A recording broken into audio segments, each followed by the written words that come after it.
कक्षा 11वीं कॉमर्स विषय व्यवसाय अध्ययन का अध्याय 9 आंतरिक व्यापार चल रहा था, जिसका आज 4th क्लास है। ठीक है, 3rd क्लास में मैंने आपको थोक व्यापारी और थोक व्यापारी के दोस्त के बारे में बताया था और फुटकर व्यापारी हम लोग चालू किए थे, जिसमें फुटकर व्यापारी की विशेषताओं के बारे में खूब बताया था कि फुटकर व्यापारी की क्या क्या विशेषता है, जिसका कुछ कुछ पॉइंट पढ़ रहा हूँ, आप लोग रिमाइंड कर लेंगे। जैसे अधिक मात्रा में क्रय है ना, और अधिक मात्रा में थोड़ी मात्रा में विक्रय पहला पॉइंट था। अनेक वस्तुओं का विक्रय, जैसे थोक व्यापारी होता है तो अनेक प्रकार की वस्तुएं, मतलब हर प्रकार की वस्तुएं रखता है। आपको वहां पर आपकी जरूरतों की हर एक प्रकार की वस्तुएं आपको फुटकर व्यापारी के पास मिल जाएगी। उसका क्षेत्र सीमित होता है, कम पूंजी से आप व्यापार प्रारंभ कर सकते हो। यदि आप थोक व्यापारी अगर आप फुटकर व्यापारी बनना चाहते हो या फुटकर व्यापार करना चाहते हो तो आपको कम पूंजी लगाकर क्या कर सकते हो, व्यापार प्रारंभ कर सकते हो।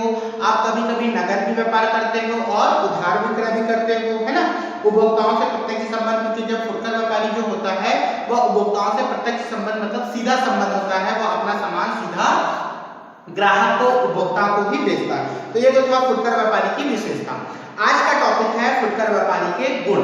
फुटकर व्यापारी के क्या क्या गुण हैं? तो पहला गुण जैसे विशेषता है उसका, उसी से हम लोग गुण को समझेंगे। तो पहला पॉइंट है कम पूंजी की आवश्यकता। तो पहला गुण हो गया, क्योंकि आपको विशेषता में भी बताया था कि कम पूंजी या कम पैसे से आप व्यापार को प्रारंभ कर सकते हो। तो गुण में भी बताया है कि कम पूंजी की आवश्यकता। पढ़ता हूं, सुनना। फुटकर व्यापार में कम पूंजी की आवश्यकता होती है क्योंकि इसका स्वरूप क्या होता है, छोटा होता है, छोटे व्यापार होता है, इसलिए इसको कम पूंजी की आवश्यकता होती है।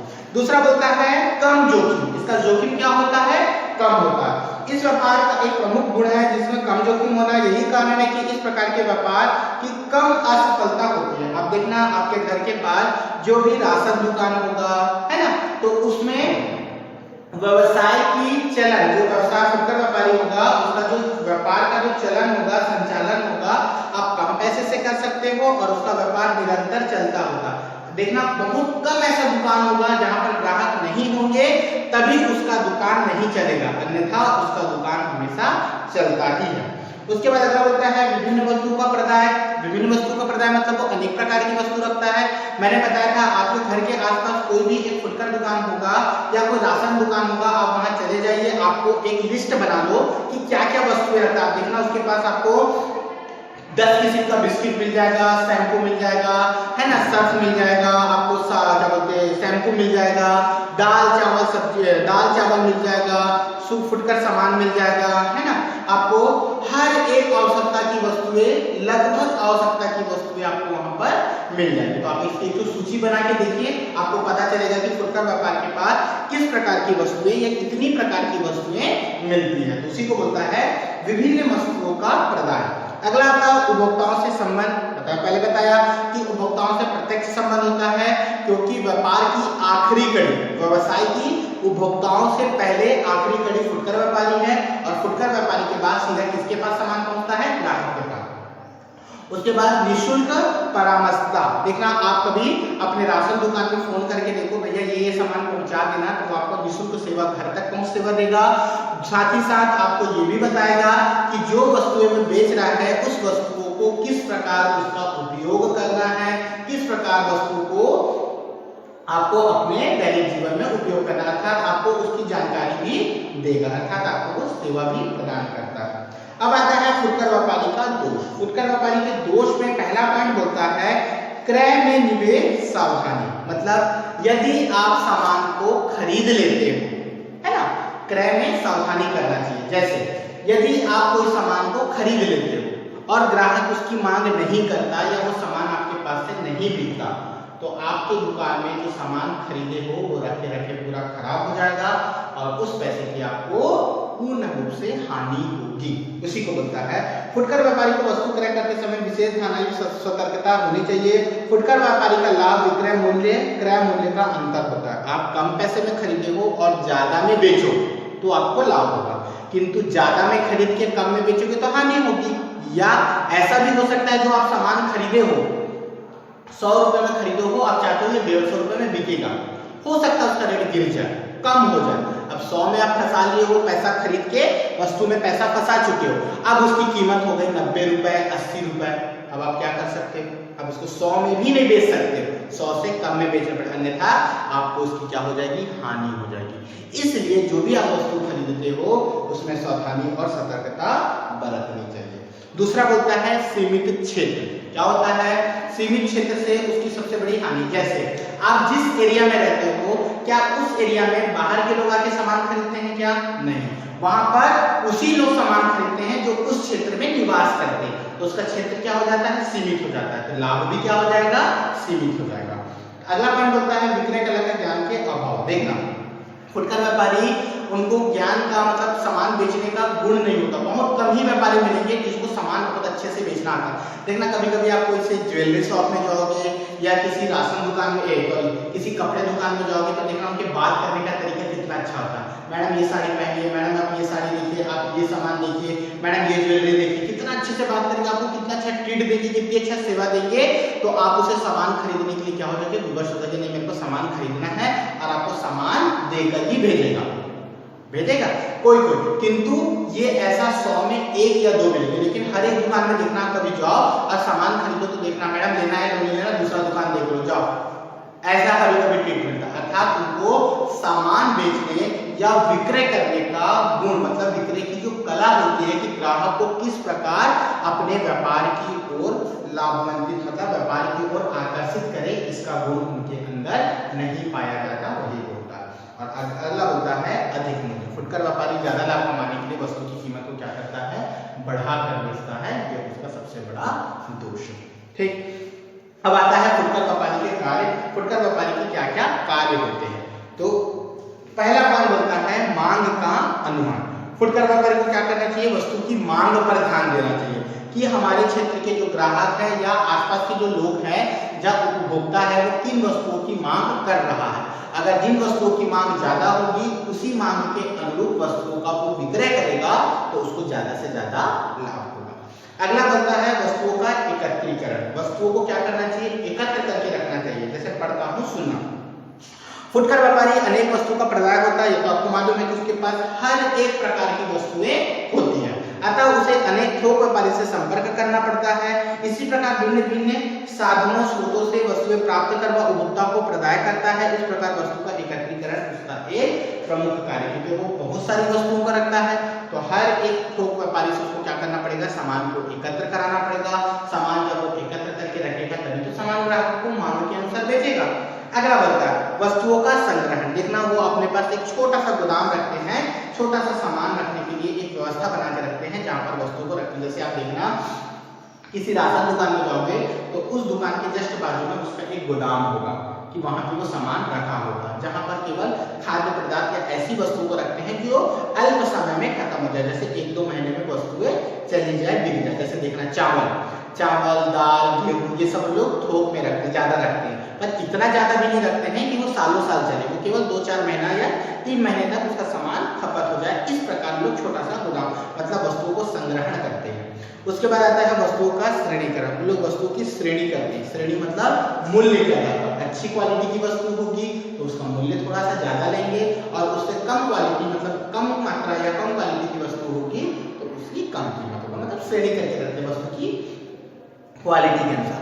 उपभोक्ताओं से प्रत्यक्ष संबंध, ये तो मैं बताया है कि फुटकर व्यापारी क्या होता है, उपभोक्ताओं से प्रत्यक्ष संबंध करके रखता है। उसके बाद आता है दुकान की सजावट। तो थोक व्यापारी जो फुटकर व्यापारी होता है, वो अपनी दुकान को क्या करके रखता है, सजावट करके रखता है। सजावट मतलब देखना, दुकानों को अच्छे से सजाकर, अच्छे से बनाकर रखता है। उसके बाद अगला होता है उपभोक्ताओं के लिए विभिन्न सुविधाएं देता है, जैसे घर पहुंच सेवा देना, है ना, प्लास्टिक के कैरी बैग देना, है ना, कागज या प्लास्टिक में सामान को बांध के देना, अच्छे से रैपर करके देना, है ना, घर पहुंचा के देना, ये सब क्या है, एक प्रकार की सेवा है ना। उसके बाद आता है व्यापार का संचालन एवं प्रबंधन, फुटकर व्यापारी करता है। और बाजार की मांग एवं वस्तुओं में संतुलन या मांग के अनुसार वस्तुएं ग्राहक को प्रदान करने का काम करता है। तो ये तो था फुटकर व्यापारी के कार्य। अब आता है नया टॉपिक, फुटकर व्यापारी की सफलता के आवश्यक तत्व, जिसमें सबसे पहला पॉइंट होता है वस्तुओं का चयन।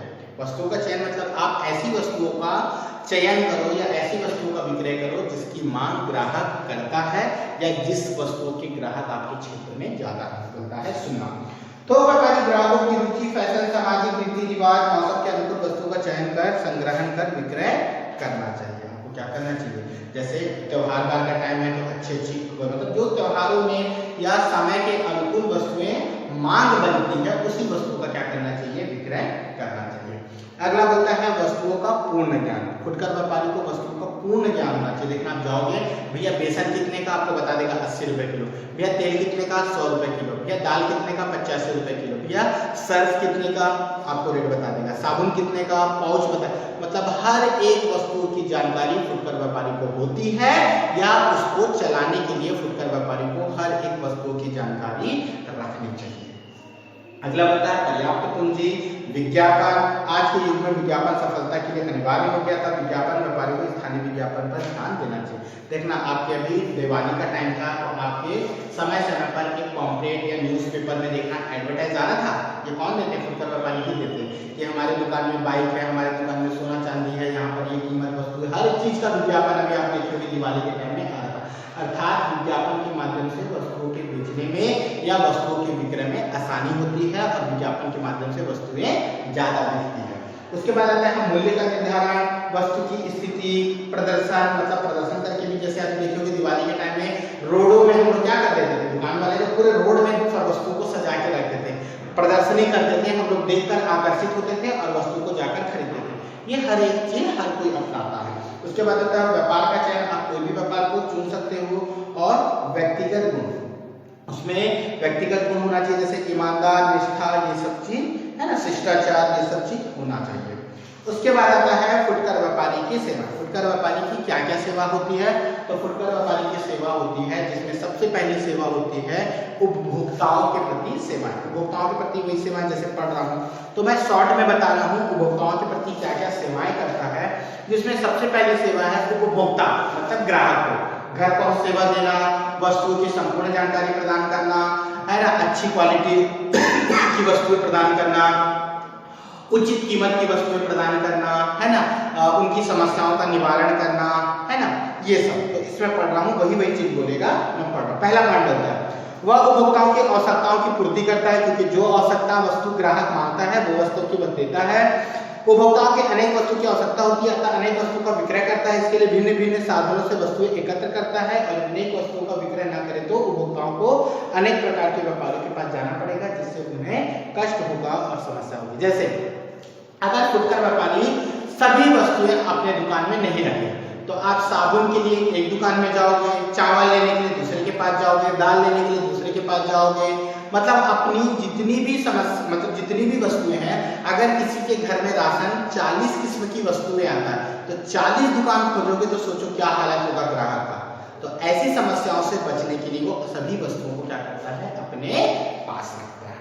दूसरा बोलता है फुटकर व्यापारी एक प्रकार की आवश्यकताओं की पूर्ति के लिए अपने दुकानों में अनेक प्रकार की वस्तुएं संग्रहित करके रखता है, अतः उपभोक्ताओं को यह चयन करना अवसर प्रदान करता है। उपभोक्ता अनेक वस्तुओं के अनेक प्रकार की किस्म भी दुकानों में संग्रहित, मतलब आपको हर प्रकार की वस्तु मतलब आपको चयन करने की श्रेणी मतलब श्रेणी क्रम करने या चयन करने की सुविधा भी देता है। जैसे एक उदाहरण देता हूं, आप किसी दुकान में जाओगे तो देखना साबुन, जो साबुन रखा होता है कितने प्रकार का साबुन आपको दिख जाएगा, हर एक कंपनी का साबुन आपको दिखेगा। आप उससे चुन सकते हो कि मेरे को कौन सा साबुन चाहिए, मेरे को सर्फ एक्सेल चाहिए कि रिन चाहिए कि टाइड चाहिए कि डव चाहिए कि लक्स चाहिए, कितने प्रकार का साबुन आपको वहां पर दिख जाएगा। मतलब आपको सभी प्रकार की वस्तुओं को संग्रह करके चुनने की आपको क्या देता है, चयन करने की सुविधा भी कौन देता है, फुटकर व्यापारी देता है। अगला बोलता है फुटकर व्यापारी का क्षेत्र सीमित और उपभोक्ताओं से प्रत्यक्ष संबंध होने के कारण उपभोक्ताओं की रुचि स्वभाव आदि से अवगत होते हैं। क्षेत्र सीमित है तो ग्राहक भी सीमित होंगे, ग्राहक सीमित है तो ग्राहक से सीधा संपर्क होगा, सीधा संपर्क होने से ग्राहक की हर प्रकार की जानकारी फुटकर व्यापारी के पास होगी कि ग्राहक को किस प्रकार की वस्तुएं चाहिए, ग्राहक किस वस्तु की मांग ज्यादा करता है, किस क्वालिटी की वस्तु, किस मूल्य की वस्तु उसको चाहिए, हर प्रकार की जानकारी फुटकर व्यापारी के पास होती है। अगला पॉइंट होता है अनेक वस्तुओं का उपभोक्ता निजी स्थिति में प्रदान करना चाहता है। फुटकर व्यापारी का प्रयास होता है कि वस्तु को ताजी स्थिति में उपभोक्ताओं को प्रदान करें। अगला सेवा आता है फुटकर व्यापारी का थोक व्यापारी के प्रति सेवा, मतलब वो थोक व्यापारी को क्या क्या सेवाएं देता है। जिसमें सबसे पहला पॉइंट आता है फुटकर व्यापारी मांग की जानकारी प्रदान करता है। तो क्या करता है? थोक व्यापारी को मांग की जानकारी प्रदान करता है। दूसरा, फुटकर व्यापारी स्वयं विज्ञापक होता है, वह वस्तुओं की उपयोगिता की जानकारी ग्राहक को प्रदान करता है। क्योंकि हम लोग थोक व्यापारी में पढ़े थे कि थोक व्यापारी विज्ञापन कराने का कार्य करता है और फुटकर व्यापारी क्या करता है? विज्ञापन के अनुरूप जानकारी ग्राहक को देता है। अगला बोलता है फुटकर व्यापारी व्यापार में न रहे तो थोक व्यापारी वस्तुओं को प्रदान कर सकने में असमर्थ होगा। थोक व्यापारी उत्पादक से तो वस्तुएं खरीद लिया, अगर फुटकर व्यापारी व्यापार में नहीं हो तो थोक व्यापारी ज्यादा के ग्राहक को वस्तु बेचेगा नहीं, इसलिए थोक व्यापारी फुटकर व्यापारी के माध्यम से क्या करता है? ग्राहकों को वस्तुएं देता है। उसके बाद बिक्री बढ़ाने के लिए फुटकर व्यापारी सहायक होता है, ना थोक व्यापारी की योजना के अनुरूप कार्य करता है। थोक व्यापारी जैसा जैसा उसको कार्य करने के लिए बोलता है वैसा वैसा फुटकर व्यापारी कार्य करता है। अब आता है उत्पादकों के प्रति सेवा। उत्पादकों के प्रति सेवा मतलब छोटे आदेशों की पूर्ति से मुक्ति, ग्राहकों से प्रत्यक्ष लाभ प्राप्त करना और उपभोक्ताओं की रुचि फैशन की जानकारी। क्योंकि प्रत्यक्ष संबंध हमारा किसका होता है?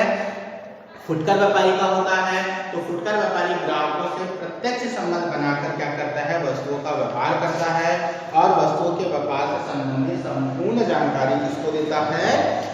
उपभोक्ता तक थोक व्यापारी के माध्यम से पहुंचाता है।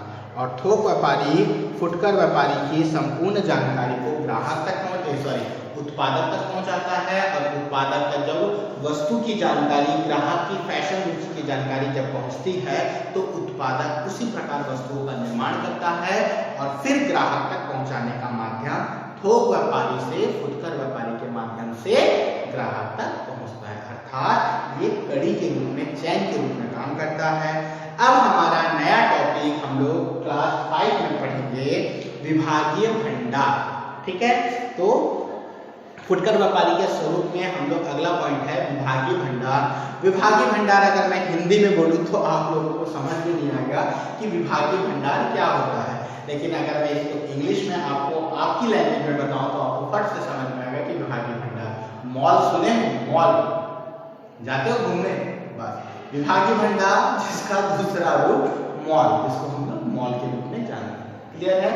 तो नेक्स्ट टॉपिक में हम लोग विभागीय भंडार, जिसको आपकी लैंग्वेज में मॉल बोलते हैं, इसके बारे में जानकारी देंगे। ठीक है।